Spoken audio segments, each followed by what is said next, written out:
Japanese police fire paintballs at fleeing vehicles so the other police vehicles can see and identify them at a later date if they get away. The paint is bright orange and difficult to remove. It's pretty smart, actually. Yeah. Like, at least they'll know, like, hey, it's the one with that orange paint. But then what their, like, other friends should do is also shoot it with orange so that and just drive all five of them at the same time. Like, which one is it? I don't know. They should have spelled something out with it. So, like, they ride down the Send street, me. it's like, send nudes. No, What's they the should have just spelled out just down the road, like, all right, what car is it? Well, it's the one that says, you are listening to the Can You Handle This cast with Faith and Salvadoom.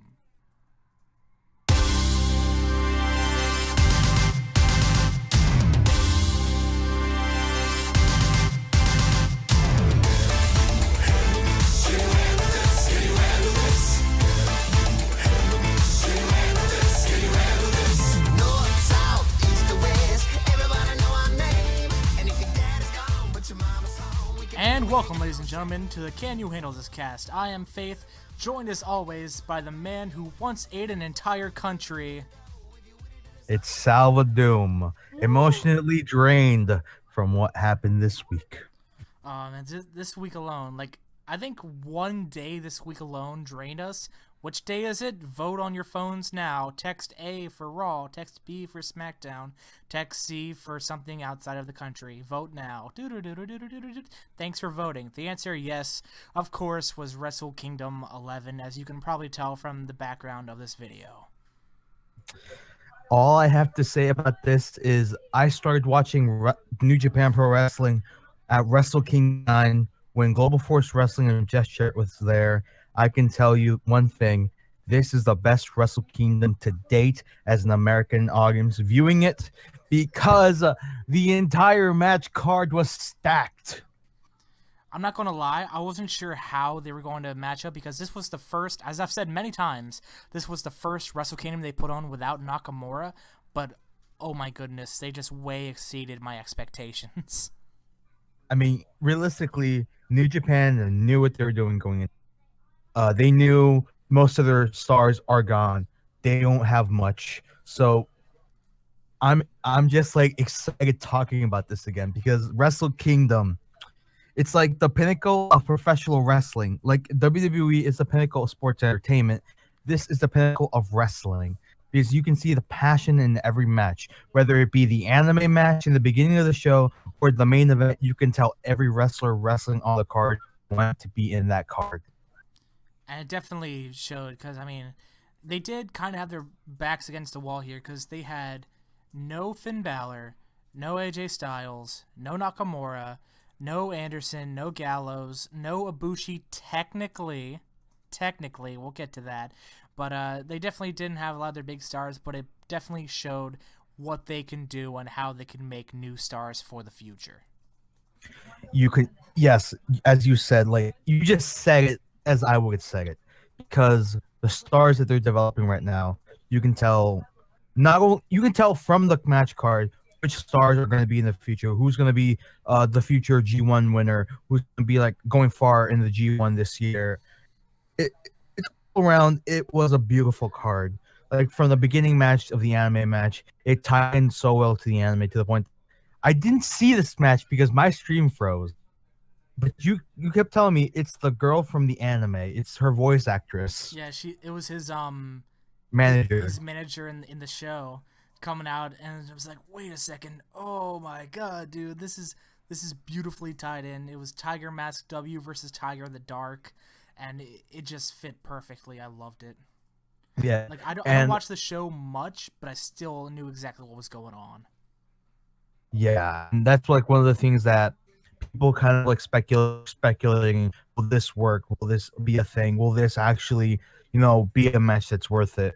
And all I have to say is I actually did end up watching the match. It was a good match for an opener. Technically it wasn't Ibushi versus ACH, but it was because if you're even watching the American commentary for it, they weren't interested in the match because it was the anime match. but you kind of could tell like they were trying to get the words in, but like the commentary kind of ruined the match for me because you can tell that Karino and Kelly didn't really care for it as much, but it still made it was a still fun match to watch to open up the card. Yeah, I think they were still kind of getting to it because before that, the only match that they had was the 14-man battle royal they had coming into it, sort of Royal Rumble style, as they always have pre-match or pre-show rather, and it had a lot of guys that we were just excited to see. They had Cheeseburger coming back. We had Scott and Norton out of nowhere. Of course, we had Billy Gunn, my boy Yoshitatsu. Like there was just so many people in there that you weren't sure if they were going to be there and why they were there, but you're so happy. Like they had Mr. Saito in there. That's how you know. And Kobayashi with Kobayashi, yeah. Pompadour. The beautiful They kept. Pompadour from Kobayashi. I mean, like that match wasn't meant to be a serious match. It was just meant to be a fun match.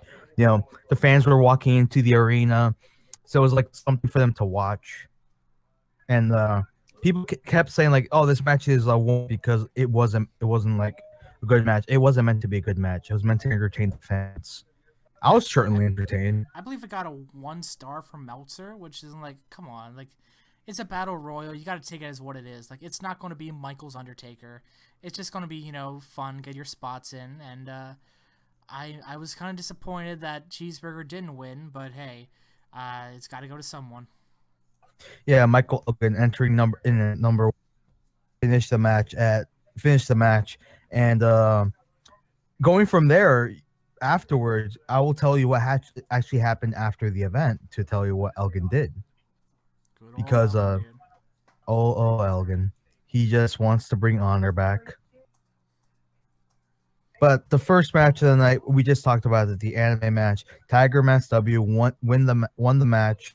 Going into the anime, I hope that this ties into the anime like the other match that they did at King of Pro Wrestling. But it most likely will, yeah. yeah, so it was a good match. Meltzer gave it like a 3, I think. 3.5, I believe. Yeah, because you have two really good competitors, so it makes sense. It makes sense. Oh yeah, do we want to say who those competitors were? Because it's no secret. I told you already. I told you guys already. It's Kota Ibushi and ACH. Ring of Honor's ACH, dude. Like, I had some people saying, like, are you sure it's ACH? Because that move was kind of kill shot-ish. I'm like, nah, it's ACH.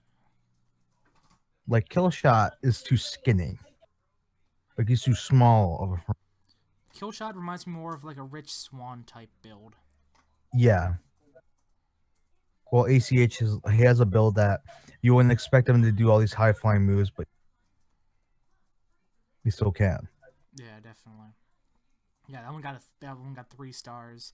Of course, Tiger Mask W going over, and then it leads into Beretta, We Found Trent, and Rocky Romero, the Rapper of the Year, versus the Young Bucks for the IWGP Junior Heavyweight Tag Team Championship. And the Young Bucks came out with all their titles on their trunks and also carrying their 4 belts. They had the IWGP Junior Tag Championship. They had the ROH Championship, the PWG Championship, and their own Superkick Party Tag Team Championship. And this match was really good. Of course, it's the Young Bucks, but shockingly, they only got 3.5 stars, which is weird because Meltzer usually always rates them like 4 and up. Yeah, it's I think it's because it wasn't the way junior heavyweight match that they had for the past 2 Wrestle Kingdoms. So it was kind of hard to get all the spots in because remember you had 4 teams of competitors that had all these great moves. Like last year you had Red Dragon doing their MMA stuff, while you had the Young Bucks super kicking people, while having Ricochet and Evan Bourne doing their thing. I think it was great. Every time that they would do one, Kevin Kelly would bring out his super kick. Remember, kids, don't invest money in a super kick counter because you'll lose all your money. You'll just lose track. But yeah, I actually did enjoy that match, and I'm glad that Roppongi Vice did go over winning back the titles for Chaos. I've always been a fan of Rocky Romero and started watching New Japan, like realizing who they are. I like their style. I like how they present themselves in and out of the ring. It was all around good match for me. It was like a good time basically. It was a good time. There wasn't really a match on this card that I thought was like really bad. Like not even the Battle Royal I enjoyed. Like all these matches, just one after another, kept me wanting to watch more and more and more. Like usually when it comes to like a WWE pay-per-view or something, like 5 matches in or something, I'm just like, all right, can we just get the last couple over with? But like this, I'm just like, all right, it just gets better and better and better and better. And this was only match 3, and we're like already on our feet. It's like, how can it get any better than this? But And it not did. only that, realize throughout the entire night, uh, I was in my room. I have a computer in my room, and I'm able to move my monitor. So I'm in my bed watching Wrestle Kingdom. I'm thinking, all right, this might be the match where I pass out. Then all I hear is Joe, like, oh my god, like what? Oh my god, because his stream My was like stream's a a few seconds little ahead bit of me. quicker than him. So I would wake up and like the matches kept me awake. The hype of the adrenaline of being hyped for the matches kept me awake. Like the Young Bucks, they're probably gonna win the titles back, or let's just see like them defend the titles more often, or like fight for the titles more often, because I don't care how many times you give them the belts. They're gonna win the belts either way, and they're gonna make the matches enjoyable. Yeah, it's sort of got like this Dudley Boys thing where like they already have all the belts. Now to see them try and win them back would be interesting to see. Yes, like I think they beat Roppongi Vice last time for the belts. Yes. All right, so that happened. So And so the seed, speaking of tag teams, we've yeah, got we've got the never open weight 6-man tag team title match. We've got Bushi, Evil, and Sanada versus los single bag Jado, Will numbers. Ospreay, and Yoshihashi. Bad Luck Fale, Hangman Page, and Yujiro Takahashi. Can't even talk. And then Dave Finlay, Ricochet, and Satoshi Kojima putting their belts up on the line. All I have to say about this match is I'm surprised Will Ospreay didn't swear during the match. He didn't swear once, dude. Even when he did his Pip Pip Cheerio, he didn't swear once. I think someone told him, "Don't swear. There's gonna be something later on." Yeah, like don't worry. All the swearing is going to come into play, and you're going to be proud, Osprey. Yeah, But but yes, the evil men, they go over. I kind of expected this to happen. Like seeing how the match progressed. They were, I think, the last team that went in. I believe they were the last ones. No, I think they were like the No, they second were to last. second or third, one of them. Yeah. Like you kind of knew they were gonna win because like how they reacted, like how their style is. Like this is gonna be like the first title I think Sanada has won in New Japan. Uh, Evil has become the second person to hold both variations of the Never title. Bushi, he's just being Bushi. Bushi, man. I was gonna do the joke that, oh look, it's Bushi, time to go use the bathroom. But no, he ends up going over, man. And he looks Like pretty good in this match, actually.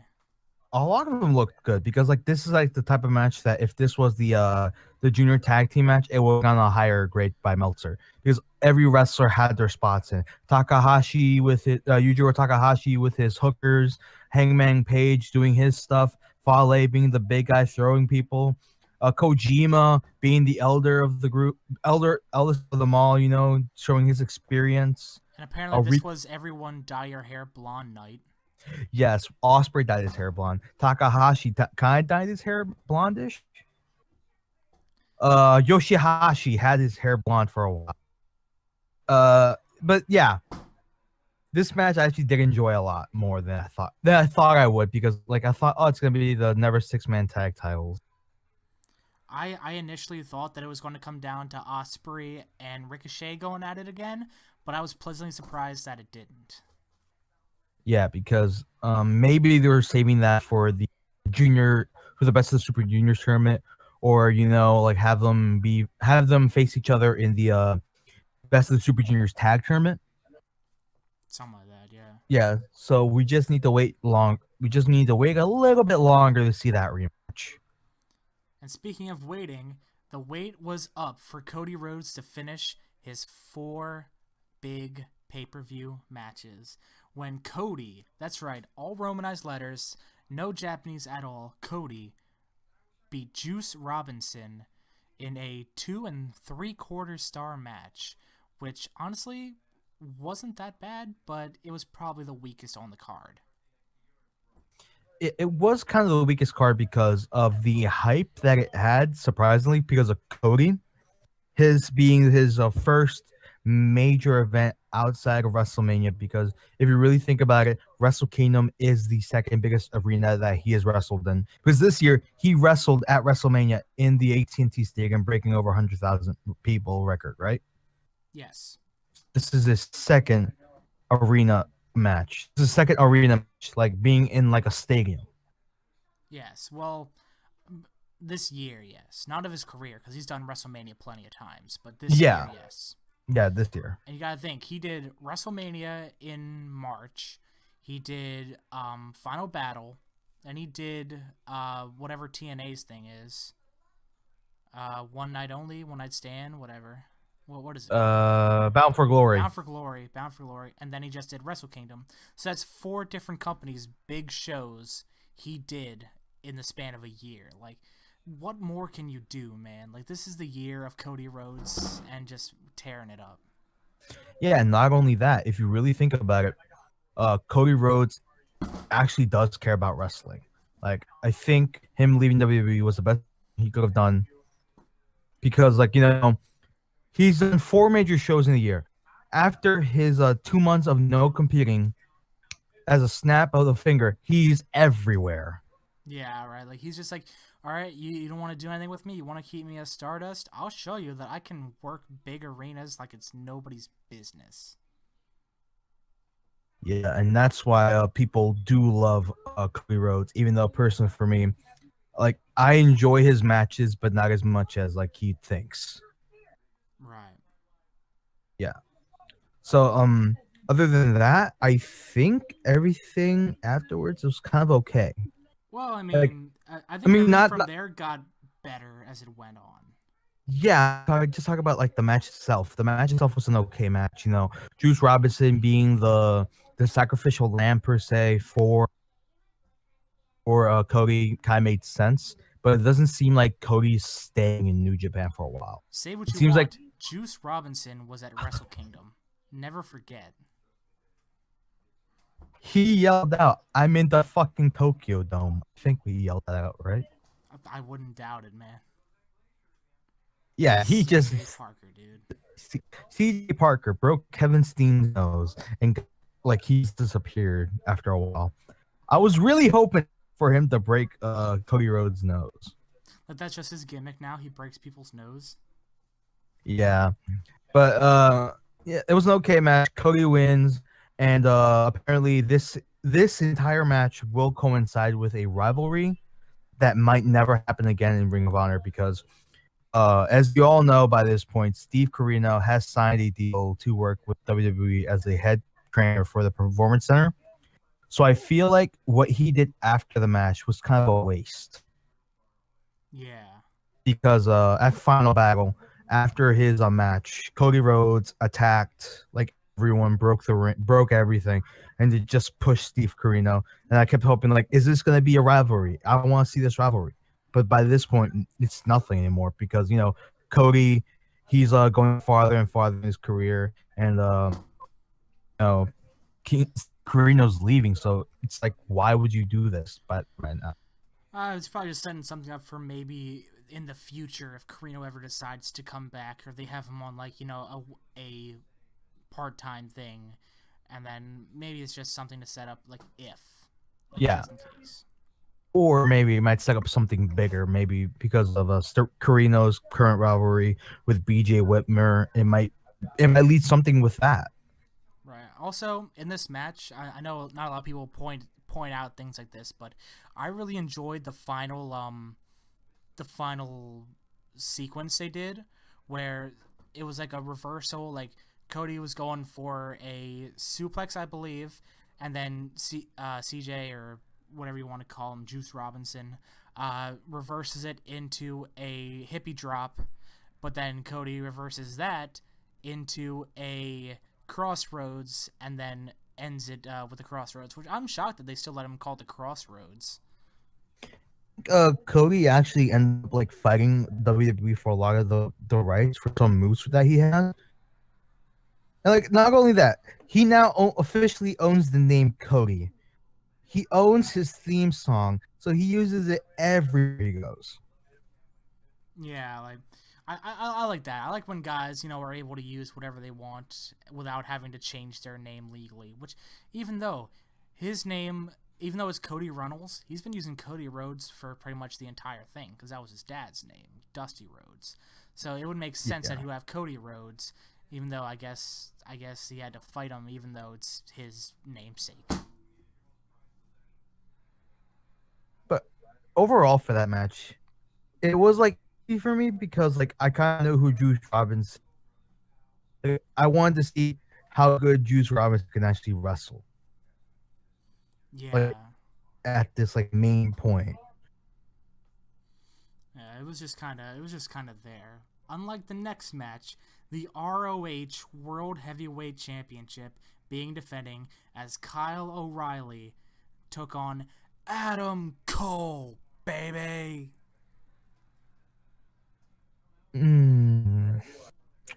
Sets up rumors. You do realize that, right? Adam Cole, baby. I love Adam Cole. I am so glad that he won the title. But yes, there are rumors going around that Kyle O'Reilly may have a foot in the door for NXT, but until then, Adam Cole put on a spectacular match in front of how many people at the Tokyo Dome? I think at least 18,000 or more. 18,000 people sitting there all yelling, Adam Cole, baby! Oh, I got the official attendance right. The attendance 26,192. So almost 27. So almost 26,200 people watching Wrestle Kingdom, and this like Adam Cole, he knows how to work a crowd anywhere he goes by this point. He definitely proved it too. Yeah, and I'm actually really glad he was able to like win the title because like now he's made history by this point. Definitely, He's the first ever wrestler to capture the Ring of Honor title 3 times. You're not wrong, No other wrestler has done that. And I was surprised because up to this point, every title match had been a new title change. Like a new champion had been crowned. Outside of the final two, which, we'll get to, but still, everything up to here, I'm just like, oh man, everyone's getting new championships. Does that spell disaster for Okada and Naito and Shibata and all them? And it definitely did for the most part because it was really looming. But I'm so glad Adam Cole did it, and I hope he has another fantastic reign, just like he has been ever since before he lost it to. Didn't he lose it to O'Reilly? Yeah, he lost it to O'Reilly during the final battle because if I remember correctly, Cole beat Lethal, who at the time was holding the Ring of Honor title for over I think 1,000 some days. Yeah, Lethal had it for like forever. Yeah, so like he beat him at the 14th anniversary show, and then O'Reilly beat Cole at Final Battle, but then to lose the title in less than a month. Yes. So I think they did that just to say that Kyle O'Reilly was a Ring of Honor champion. Probably, yeah. Yeah, but they did give out a spectacular match. It was a beautiful match. Perhaps it was almost as beautiful, if not more so, than our next match, which was a 3-way tag for the IWGP World Tag Team titles in Steve Corino's favorite match of the night. It was Ishii and Toru Yano versus Tama Tonga and Tangaloa and Togi Makabe and Tomaki Hanma. And I guess if you had to describe this match, it would probably be Swearamania. All I have to say is This okay. If you really think about it, this is how this match was like. Two triple threat matches at the same time while they all work together to eliminate each other. Because Ishii, Makabe, and Tangaroa are the big guys of the match, right?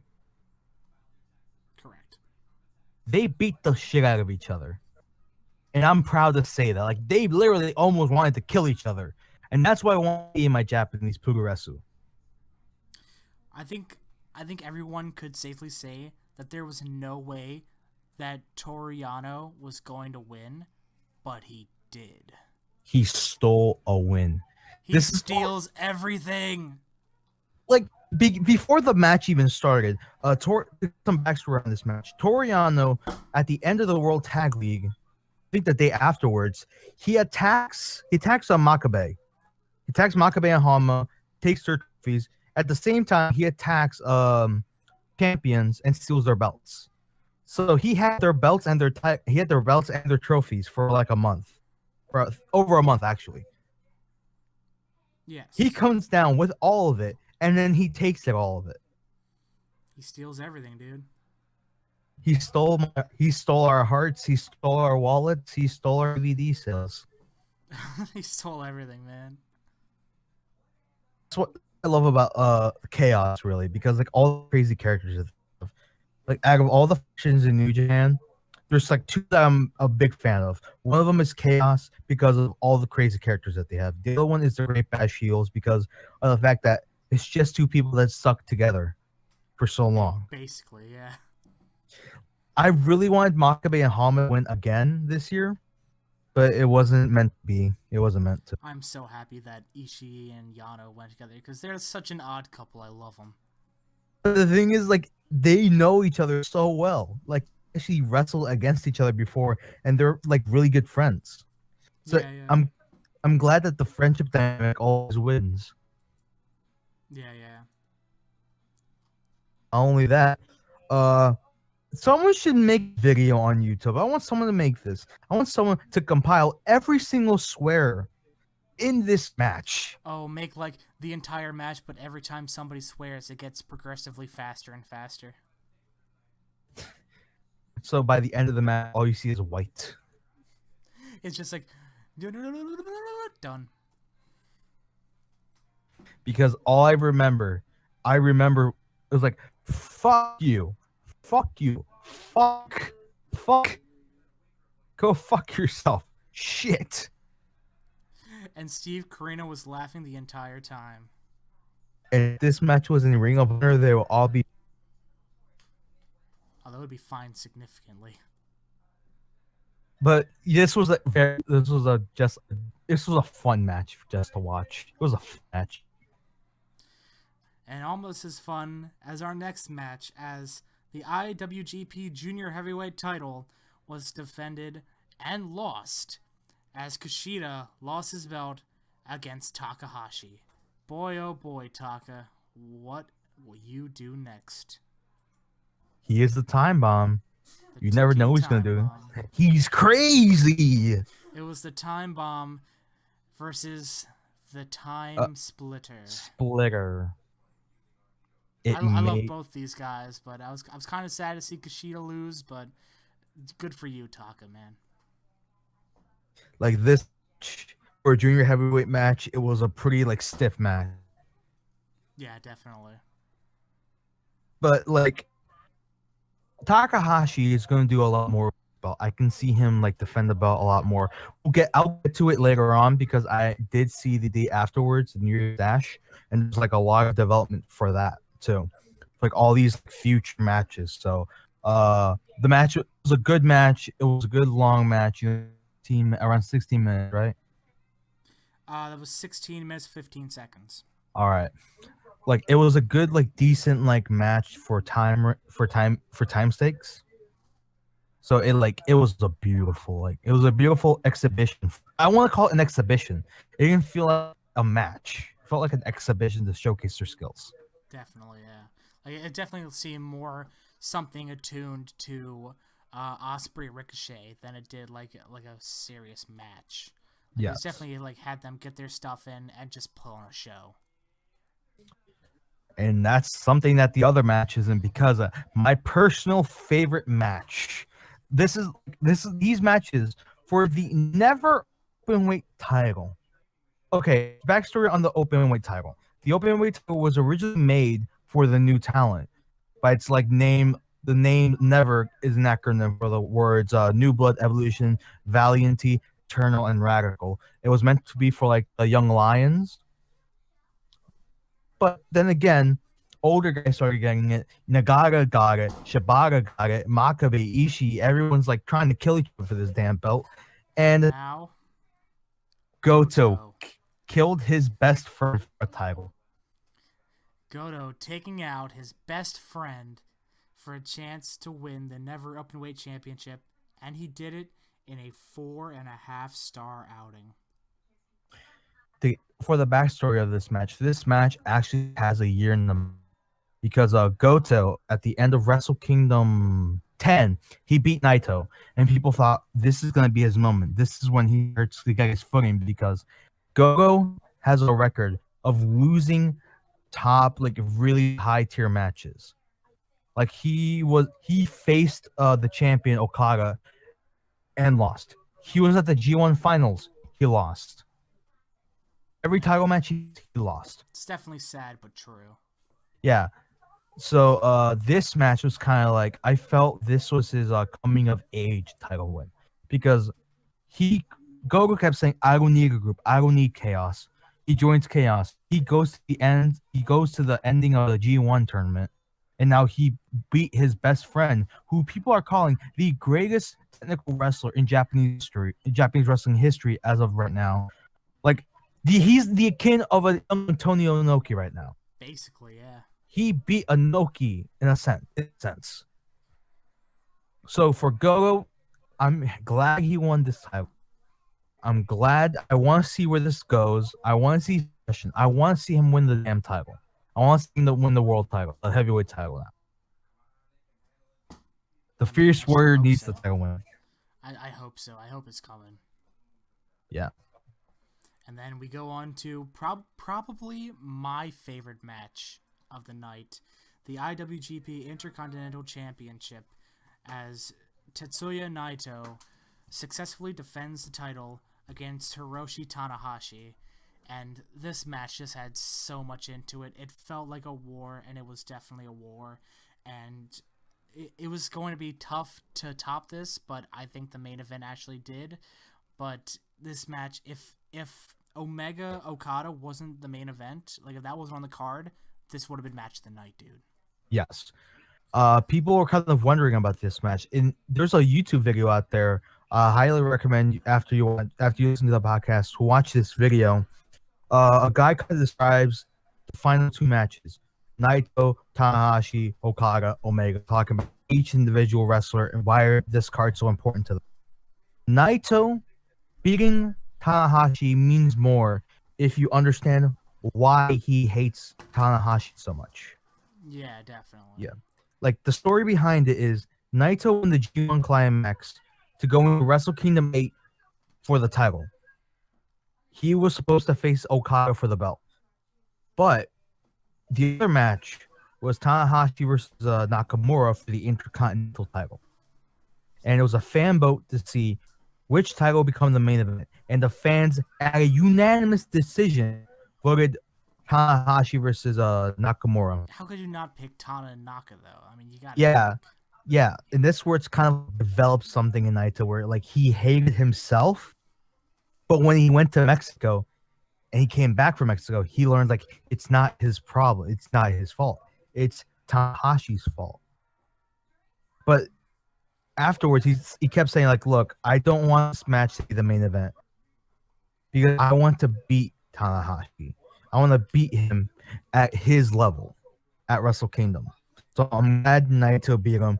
This match does set, like, the new like standards, the new high superstars, because as of right now, the four big guys in New Japan right now are Naito, Okada, Omega, and I won't say Goto, but still Tanahashi. But you can tell Tanahashi, man. Yeah, but you can tell that Tanahashi's, like, time is, like, starting to lower down, he's like not in the title picture as much anymore, and you can only do Tanahashi Okada so many times. Right. I I'm wondering like because I don't see Tanahashi going to like an NXT or anything, because he's huge in Japan, but I don't see him having that international flair that they would like over there. Because I see them picking up more of like a time splitter guy, or something along those lines, like an Omega type even. But I feel like Tanahashi isn't something that an American fan would look at and be like, oh, okay, I like this guy, I can get behind him, because he doesn't have that flair that like Nakamura has or Kota Ibushi.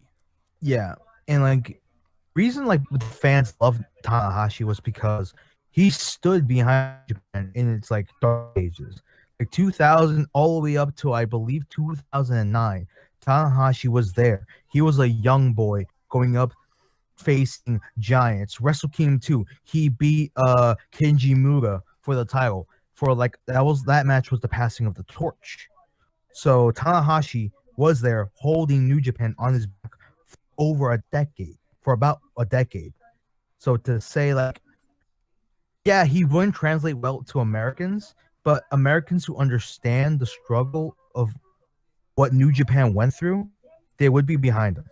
But I feel like that's more of a New Japan thing and less of like an American thing. See, like Yeah, you look at Nakamura and you say, "Oh, this guy's super charismatic," and it's a gimmick I understand. He like, excuse me, he doesn't exactly care about the other guys. He takes it really aloof, that sort of thing, but he can still kick your head off. Whereas this guy is like super like traditional, really like, I'm here for New Japan and New Japan only. I'm here with them till my dying day. People say, okay, then stick with New Japan instead of, yeah, leaving them and coming over to us. yeah.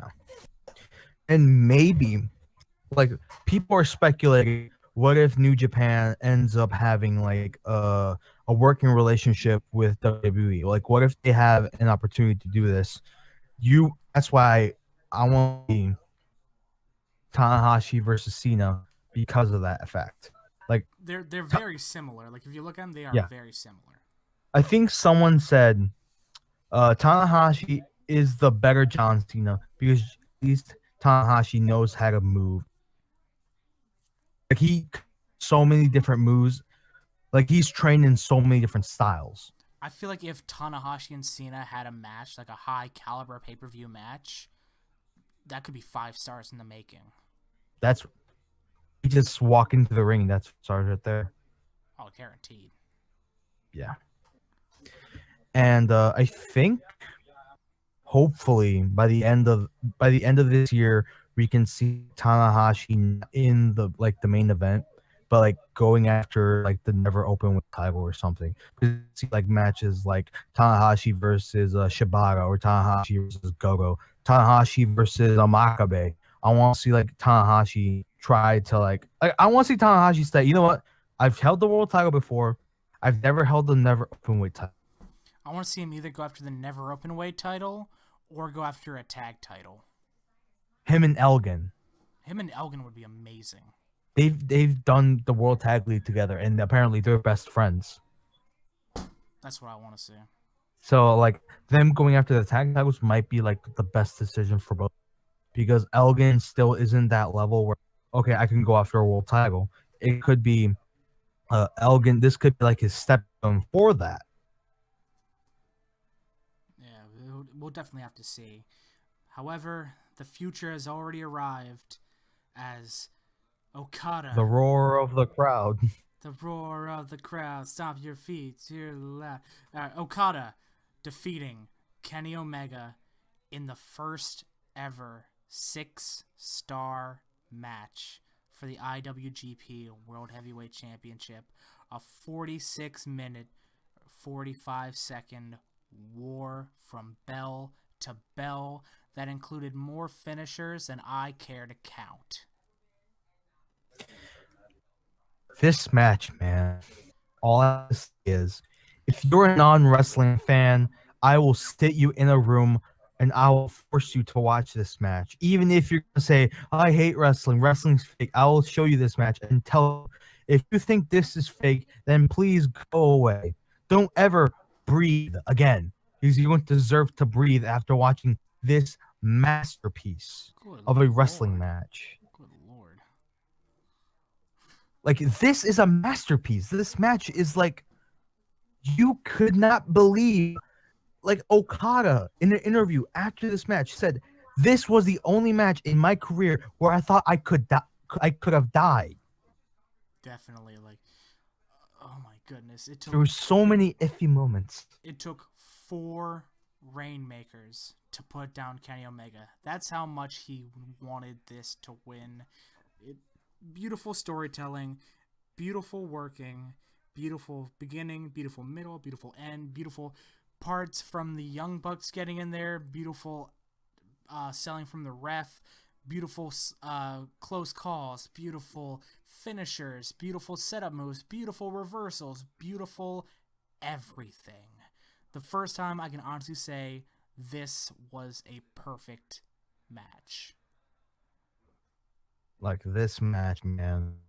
Like, there was a point where I thought, like, oh my god, they killed Kenny Omega. Like, they like literally killed him. Like, it wasn't like, oh my god, they killed Kenny. It's like, is he really okay? I'm really afraid right now. They saw, Like that. like, That the aftermath alone. If you see pictures of Okada's neck, it's super messed up. And Kenny Omega said he had to take time off from this. Like, that's how you know they went all out.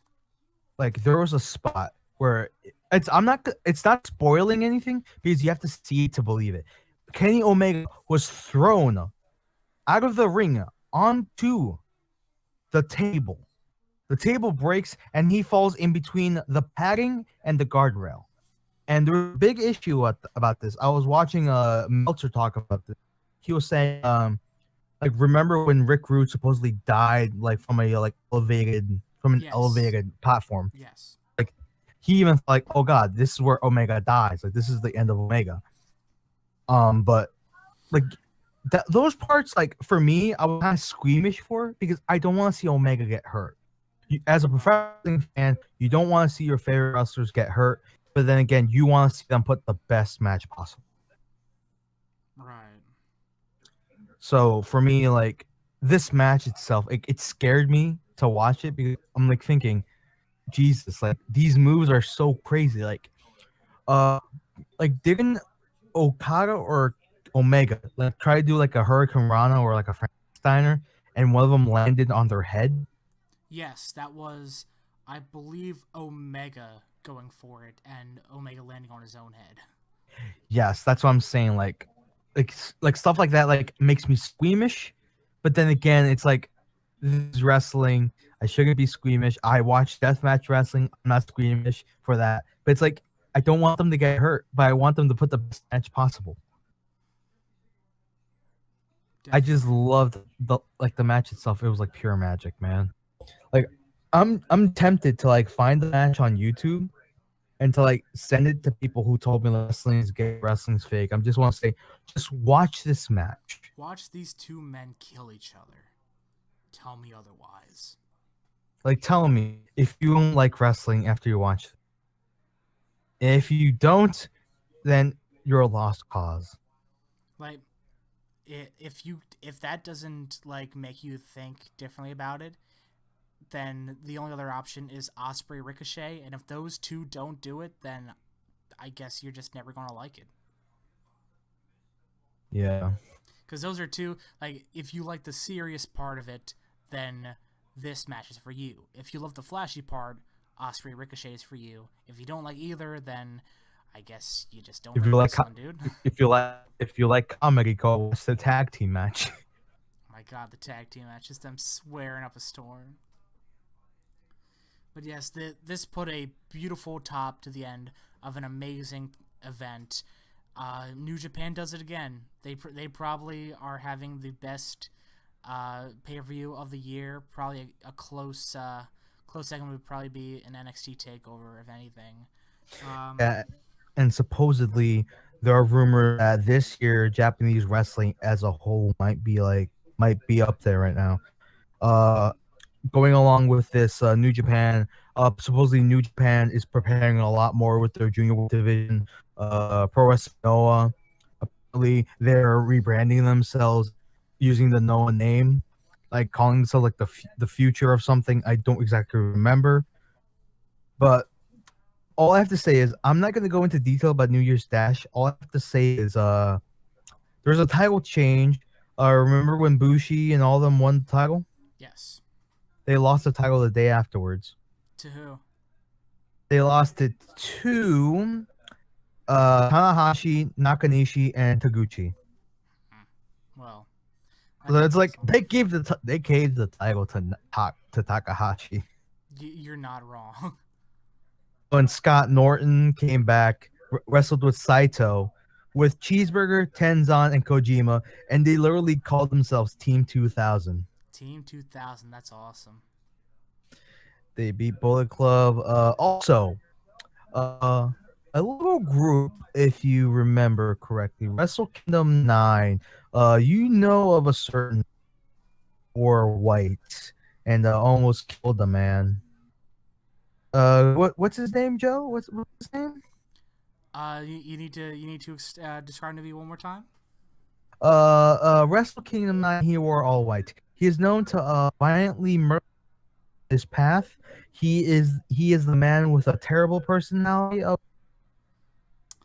I think I've got a couple guesses on who you're talking about, sir. Okay. Another hint. He was in One Piece. Is he true evil? Is he the true real evil? The purest of evil in Japanese wrestling. Yes. I think I've got a good couple guesses on who you may be describing, sir. All right. Ladies and So gentlemen, Suzuki is back. Minoru Suzuki. I saw this. I didn't see it live, unfortunately, but I saw a video of it. It made me so happy to watch Suzuki-gun storm the ring and just literally throw everyone out of the ring. Suzuki choking out Okada and saying, "I'm going to murder you. I'm going to kill you. I'm gonna take your belt." Oh, Suzuki-gun back in New Japan, man. This is everything. You are not wrong, my friend. And Like look, uh you have the Killer Elite Squad, Lance Archer, Davey Boy Smith Jr. They're going after the tag titles. You have Taka Michinoku and Taka whoever the other guy is. Taka. Whoever the other guy is. They're going after the junior tag titles. You have El Desperado. You have Suzuki. You have Ikakasa, whatever the fuck his name is. They're going after everything, and I hope they take everything. I wouldn't be surprised if they did. But, ladies and gentlemen, it just puts New Japan in a whole other level, and I'm really interested to see how it goes, to the point where, honestly, there's not much WWE can possibly do to say it. Raw was basically just advancing the same old stuff. SmackDown, the only big difference was Dean Ambrose won the IC title. They announced people for the Rumble, but other than that, nothing. It really isn't nothing. They're showing repeats on NXT nowadays. Like, honestly, the only things important going on right now is the fact that they announced that Big E, Kofi, Xavier, Jericho, Strowman, and Corbin are going to be in the Rumble along with Goldberg and Lesnar. And, of course, they still have the Shark Cage match. They're going to have AJ Styles and John Cena for the title, which I'm sure everyone's excited storyline-wise, but honestly, I gotta say I'm excited match-wise because they always put on magical matches, but it's just not going to be... It's not going to top what Wrestle Kingdom did. And, of course, Charlotte versus Bayley for the women's title, which... I don't know, dude. It just seems out of nowhere. Like, I had to drink some water for this, but like talking about Wrestle Kingdom, man, it kind of like just drains you because like you remember the magic. Like for me, as a wrestling fan and someone who wants to be a wrestler, like Wrestle Kingdom is that one pinnacle moment that you want to be at. That's that one pay-per-view you want to be a part of. Yeah, definitely. And Like every match has like some sort of magic. it's weird because like I can't stop thinking about just how awesome it was, and like I'm going to try Giant as I get through the next few parts, but I'll definitely try. NXT Takeover San Antonio. So far, the matches confirmed are going to be Shinsuke Nakamura defending his title against the glorious one Bobby Roode. Eric Young with Sanity in his corner taking on the Perfect 10 Ty Dillinger in a singles match. Hashtag Do It Yourself, Johnny Gargano and Tommaso Ciampa defending their titles against the Authors of Pain with Paul Ellering in their corner. And then a fatal four-way for the women's title. We got Asuka, Peyton Royce, Billie Kay, and Nikki Glenn Cross. Well, I have to, yeah. So basically, that's what we got confirmed so far for Rumble weekend. But we're just not going to stop comparing it to what we witnessed on Wednesday. And I guess speaking of Wednesday, I guess we can touch on a little bit of what happened on Lucha Underground. The Mac versus Johnny Mundo for the title is going to be an all-night match, which is basically a 1-hour Iron Man match because the entirety of the show is going to be that one match. And Dario was okay with it. All I'm hoping for this is that let's just hope, because Lucha Underground is good for this. I want to see this match exceed the expectations. Like I want to see this match, like, you know, like going throughout the entire hour, like no, like, oh, Quavo's gonna come out and say we have to stop because something. Like, no, I just want to see them like try to kill each other for the title. I want to see the Mac win his first title at a major company because I'm a big fan of big milk chocolate Billy Mac, man. I'm going to make one prediction. I'm going to say that Velvet Underground or Worldwide Underground, whatever they're called, comes out and tries to interfere. And then Sexy Star comes out to fend them off. And somebody's going to join Sexy Star. I'm not sure who it's going to be, but someone's going to help her out. It could be anyone, but I'm going to say it's not going to be Mariposa, and it's not going to be Matanza. Like, if it's gonna be like if it's gonna be like someone that's like friends with them, I want to see, like, if this is who are they trios champion with? She was never trios champion. Not trios champion. Going for the trios tournament. Who are they in one with? I don't think they were in it together. I don't think so. I may be thinking of someone else. I think the Mac. Oh no, the Mac was in one with Joey Ryan. That's who it was. Joey Ryan shows up and helps him out. Oh my god, if Joey Ryan does, that'd be awesome.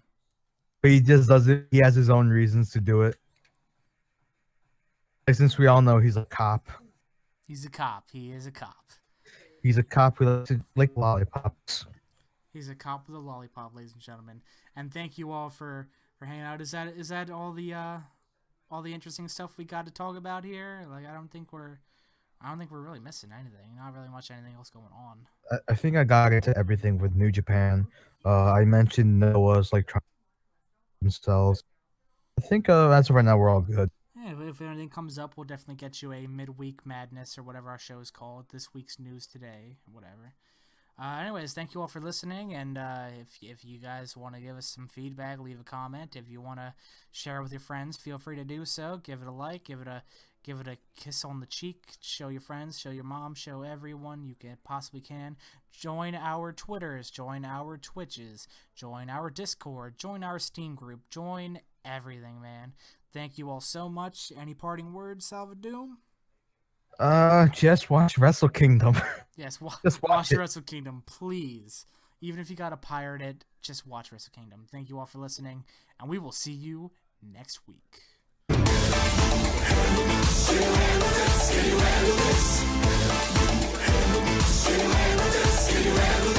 North, south, east, or west, everybody know our name. And if your dad is gone, but your mama's home, on, we can bring it, we ain't got no shame. Up, down, turn it around, girl, I can be the one to blame. You first, me first, give it a go. If you with it, then it's all the same.